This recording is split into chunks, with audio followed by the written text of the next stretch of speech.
Alors, j'espère que vous allez super bien. Dans cette vidéo, je vais tout simplement vous montrer comment est-ce que je démarre ma journée de trading en tant que trader. Comme vous pouvez déjà le voir, vous avez Bloomberg qui est allumé. Bloomberg me permet tout simplement de suivre l'actualité en temps réel, de savoir exactement ce qui se passe actuellement, de savoir s'il y a quelque chose d'important qui pourrait impacter le marché, impacter mes prises de décision. Et donc, avec ça, directement en face de moi, j'évite tout simplement en fait de faire certaines erreurs. Et si je sais qu'il y a quelque chose d'important qui est là, je prends l'information, je traduis l'information à ma manière et je sais en fait d'intervenir directement sur le marché avec cette information tout simplement. Pour ceux qui ne savent pas, Bloomberg c'est très important, très intéressant, nécessaire pour tout trader, que ce soit débutant, intermédiaire ou avancé, parce que ça vous permet d'avoir l'actualité en temps réel, 24 heures sur 24 et 7 jours sur 7. Je ne suis pas en train de faire la promotion de Bloomberg, mais quand même, je suis sûr que si vous commencez par suivre l'actualité sur Bloomberg, ça vous apportera un gros plus. Alors maintenant, ce que nous allons faire, je vais directement passer sur mes graphiques, parce que après Bloomberg, tout se passe en fait sur les graphiques. Je vous montrerai par quoi je commence, les différentes étapes quand même, pour que vous-même peut-être vous puissiez peut-être prendre exemple sur ce que je fais et peut-être établir vous-même votre propre routine de trader. Alors sans plus tarder, allons-y.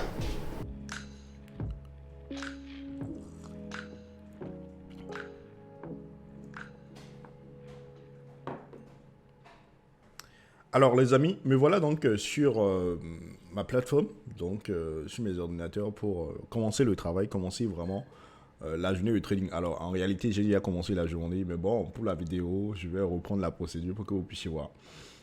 Juste après Bloomberg, je viens tout simplement sur le calendrier économique.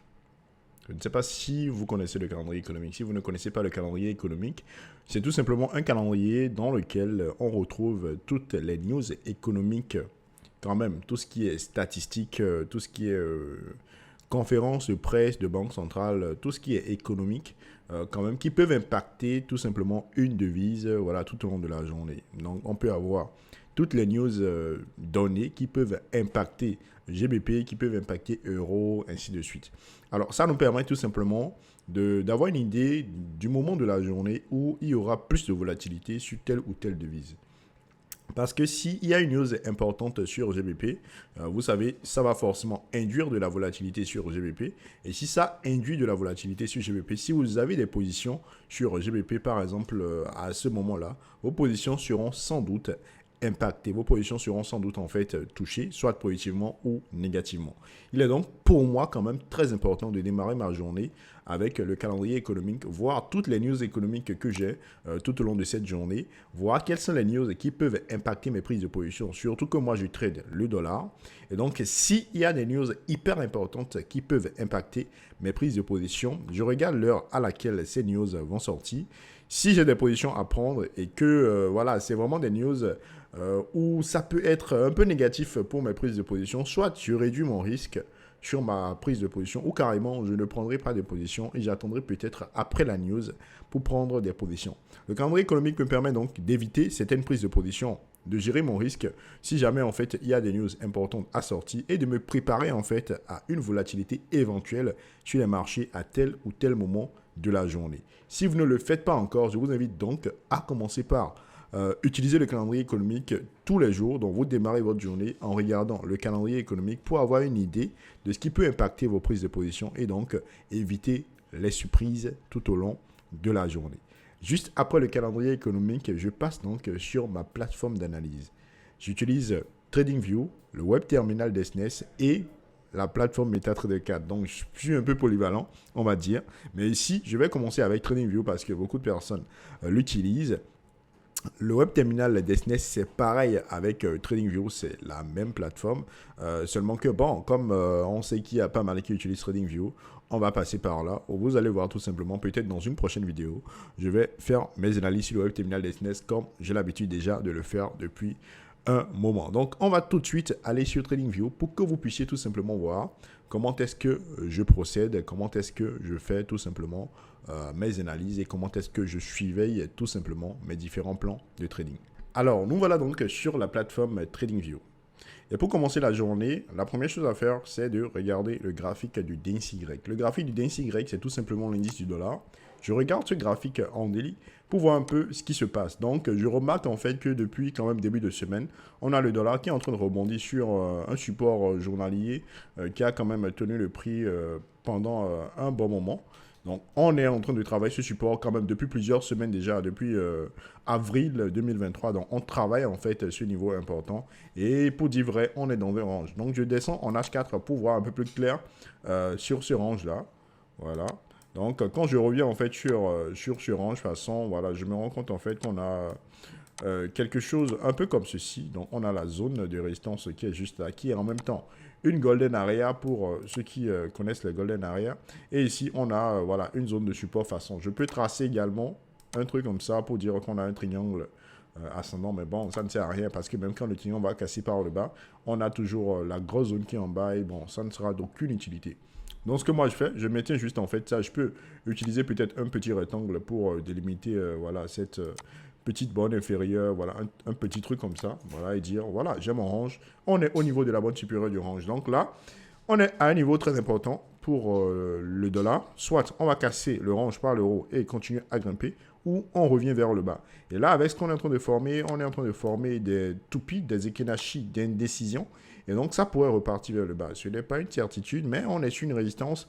Et ce qui est plus probable, c'est qu'on revienne vers le bas. Mais on va attendre, on va surveiller tout simplement tout au long de la journée pour voir ce qui va se passer.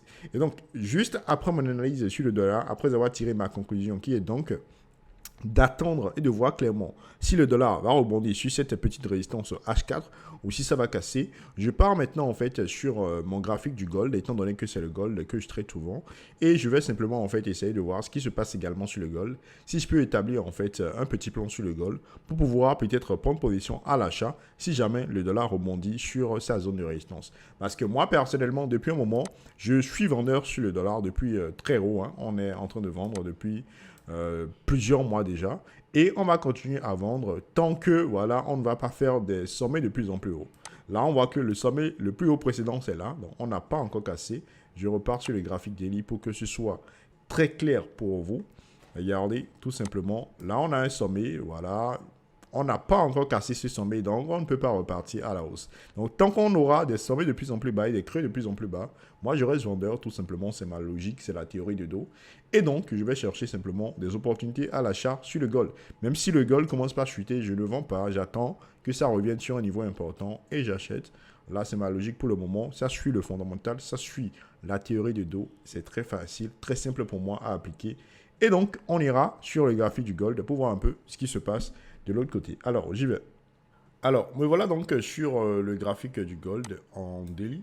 On va dézoomer pour voir un peu ce qui se passe actuellement. Je pense qu'on est sur un niveau hyper important en daily. On est sur des sommets en daily actuellement. Et là, ça pourrait être hyper important à voir dans les jours à venir. Même si le dollar est baissier, donc on a le gold qui est quand même sur une zone de résistance. Et bon là, j'ai par exemple un triangle d'élargissement descendant. Je ne sais pas si ça va passer, mais bon, quoi, on met ça juste pour, voilà, pour ceux qui sont débutants et qui aiment apprendre. Donc, là, on est sur une zone importante, zone de résistance importante. Et donc, si on ne casse pas par le haut, on risque de ne pas grimper en plus. Parce que là, on voit, on est là. Il va falloir qu'on casse par le haut pour continuer à grimper tout simplement. Donc, tant qu'on ne cassera pas par le haut, ce sera compliqué de trouver des opportunités à l'achat. Sauf si on trouve en fait de petites prises en H1 ou en M15 si jamais le dollar reprend en fait son mouvement baissier. Mais le plus gros truc en fait à surveiller ici, c'est la cassure de cette zone de résistance. Ça va faire exploser le gold peut-être pour aller vers les 3000 parce qu'il n'y a plus aucun obstacle apparent. Donc ça ira probablement vers les 3000 si jamais on arrive à franchir ça. Et il faudra donc vraiment surveiller. Donc là, je descends directement en H4 pour voir un peu ce qui se passe voilà, sur mon graphique H4. Donc, on remarque très bien que depuis ce sommet-là, on a commencé par corriger. Je vais simplement mettre quelques niveaux importants qui peuvent faire réagir le prix. Donc, je vais commencer par mettre cette petite zone de support qu'on a juste là. Je vais mettre ça en vert. Voilà. Ensuite, on a un petit truc en bas ici. Je vais mettre une ligne horizontale pour matérialiser ça.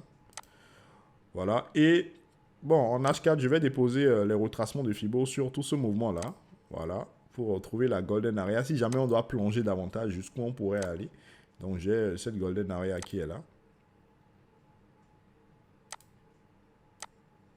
Voilà. Donc, que je vais surveiller peut-être dans les semaines à venir.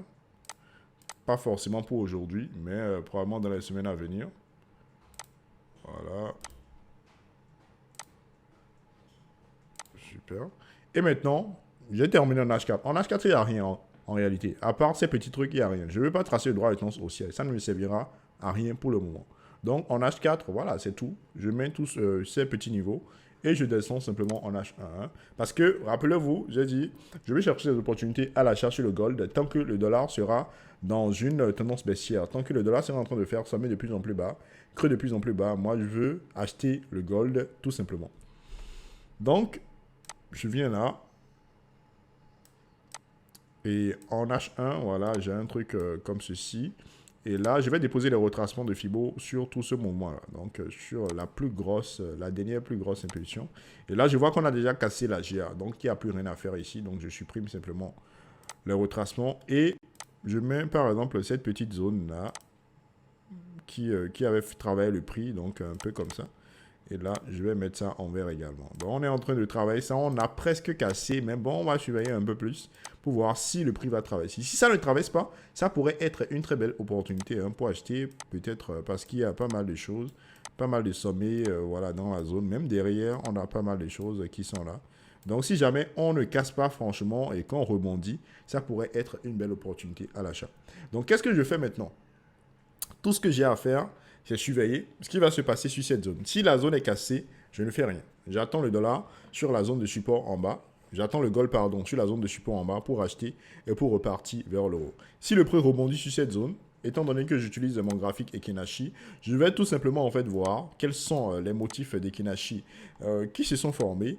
Et là, je pourrais simplement en fait prendre ma position à l'achat pour repartir vers le haut. Et peut-être à ce moment, je vais vérifier si je n'ai peut-être pas une divergence avec mon TDI. Si j'ai une divergence, alors là, je vais considérer cette divergence pour prendre une position. Mais si je n'ai pas de divergence, je verrai les motifs des Kenashi qui se sont formés pour donc prendre ma position et donc pour profiter tout simplement de peut-être l'impulsion qu'il y aura. Et si jamais je devais prendre une position là, mon stop loss serait placé en dessous de cette mèche là pour me protéger. Pas juste en dessous de la zone, mais en dessous de cette mèche. Et un TP peut être là ou carrément sur les plus hauts. Voilà donc de façon très simple comment est-ce que je prépare ma journée. Et une fois que le plan est établi comme ça, j'attends simplement que voilà, l'opportunité se déclenche. Si je sais que je dois sortir, je crée une alerte sur mon téléphone pour me rappeler qu'il y a quelque chose en fait sur le gold et que je dois surveiller. Parfois, ça m'arrive d'oublier. Parfois, l'alerte me permet de me rappeler et de prendre la position. Et une fois en fait que la position est prise, j'attends simplement pour voir tout ce qui va se passer par la suite. Et quand je termine d'établir mes plans comme ça, je passe maintenant à l'étape suivante dans ma matinée qui consiste à aller voir ce qui se passe dans la communauté Discord. J'ai déjà établi mon plan. C'est terminé pour moi. Je ne trade que le gold. Et pour ceux qui tradent plusieurs paires, vous allez donc faire ce plan sur plusieurs paires. Moi, je ne trade que le gold. Et donc, une fois que c'est fait, c'est terminé. Je vais dans la communauté Discord pour voir ce qui est dit dans la communauté, ce qui est partagé par les autres membres de la communauté, voir comment est-ce que ça se passe avant de vaquer à d'autres occupations de ma journée. Je passe donc à la communauté Discord pour vous montrer un peu ce qui se passe de l'autre côté. Alors, je suis là donc dans la communauté Discord et je vais rapidement voir tout ce qui se passe dans la communauté, donc les différentes choses qui ont été envoyées voilà, par les différents membres. Voilà, bon, il n'y a pas grand-chose. Des analyses, voilà, GBP-CHF, EuroCAD, AUDNZD. Bon, ça, c'est des trucs qui ont été envoyés hier. Donc, pour le moment, il n'y a pas encore trop de plans qui sont envoyés. Je pense que sans doute, dans la suite de la journée, étant donné qu'on est encore le matin, on est très tôt, dans la suite de la journée, il y aura sans doute d'autres plans qui seront partagés par les autres membres. Et donc, ce sera magnifique de suivre tous ces plans. Ce qui est intéressant dans la communauté Discord, c'est que les membres partagent le plan pour que les autres puissent en profiter. Donc, ce n'est plus en fait quelque part où toi seul tu as des plans. Non, tu as des plans, tu vois les plans des autres et tu peux utiliser en fait les plans des autres pour toi-même établir de nouveaux plans et pouvoir avoir plus d'opportunités sur les marchés pour gagner davantage, tout simplement. Là, je vais voir la dernière personne qui a partagé son certificat de fin de formation. Donc, il y a Monsieur Yaya qui vient juste de terminer sa formation sur Fibonacci. Alors, la formation sur Fibonacci, c'est une bombe. Je pense que vous devez tous savoir cette formation. Si vous ne l'avez pas encore, vous devez tout simplement chercher à la voir. Ça vous aidera sans doute. Je passe rapidement dans le salon débutant en training pour voir un peu ce qui est dit là-bas, s'il y a des questions, s'il y a des préoccupations. Bon, pour le moment, il n'y a rien. Et donc, on y va. Donc, c'est terminé. Voilà donc comment est-ce que ça se passe pour ma journée de trading. Donc, je pense que tout est vu. Hein. J'ai fait les analyses, vous avez vu. Je suis allé dans la communauté Discord pour voir rapidement. Et donc, maintenant, je vais pouvoir me lever de mon siège, passer sur l'autre écran, faire d'autres choses, peut-être préparer des plans, voir un peu ce qui sera fait ce soir avec les membres, les participants à la masterclass en trading. La prochaine vague d'ailleurs, elle va démarrer le 12 juin et si vous n'êtes pas inscrit, vous avez le lien dans la description pour vous permettre tout simplement de vous inscrire à cette masterclass. J'espère que vous avez aimé cette courte vidéo. Ça a été un peu trop courte, sinon normalement, voilà, on fera carrément 30 minutes, voire 1 heure. Mais bon, j'espère que vous avez aimé. Je pense que ça vous a donné une petite idée de comment est-ce que je démarre ma journée. J'ai toujours Bloomberg qui est allumé, qui me permet de suivre l'information à temps plein. J'ai ma tasse de café qui est là, qui me permet d'avoir de l'énergie. J'ai par exemple ce truc offert par SNES, voilà, qui me permet voilà, de mettre en fait du gingembre et de boire en fait à temps plein pour avoir de l'énergie et continuer la journée en pleine forme. Alors les amis, merci beaucoup d'avoir suivi cette vidéo. Si vous ne l'avez pas encore likez, abonnez-vous à la page. Il y aura de très belles vidéos qui vont sortir très prochainement et je vous prépare de très belles choses. Merci encore une fois et rendez-vous dans la prochaine vidéo pour continuer l'aventure. À très vite.